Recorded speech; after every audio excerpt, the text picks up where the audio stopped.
環境部修正噪音管制法7月實施，汽機車的噪音上濟寫得罰36000塊，屢犯閣會當吊牌。高雄市環保局嘛啟動大高雄寧靜專案，針對全市15大交通熱點，連續2天來加強執法，結局嘛抓到45件違規，罰6600外塊。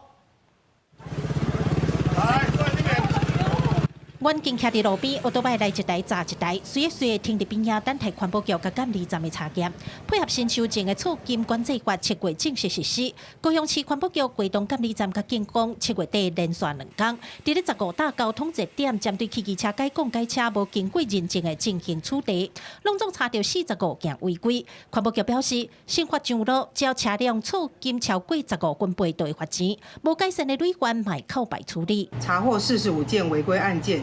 包含現場檢測違反噪音超標有3輛，改裝排氣管未認證共11輛。噪音管制法已修正並加重罰則，罰款金額已經提高為3600元至36000元。暗時啊，就是聲較險，安尼，攏相像日時暗時攏相像。有差着恁無啊？加減啊。15大交通熱點，其中1大就是佇個高山區。民眾講，因為因遐是單行道，車攏對遮過，不管是嘛攏聽到車沿東講吹卡加加叫。高山分局表示，一直攏有針對轄區的重點區域咧處理。親像這月除了查到噪音改講的以外，包括改電過、改拔昆尼亞的嘛攏有查到。提醒民眾車若改裝，一定愛去監理站審驗，若無合格就會罰錢。其中改講若是無登去驗車，佫會扣牌處理。針對民眾任意變更，把那個排氣管改裝，還有後照鏡的一個拔除這些都是我們一些重點違規取締的項目。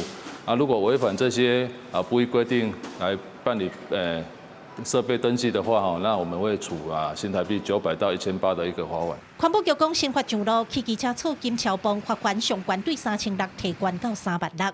若該沿東講無申請登記，只要查到隨罰3600。15天內若無去完成驗車，會先扣牌，上當佫會當註銷牌照。記者柯家族、柯朝陽高雄場報道。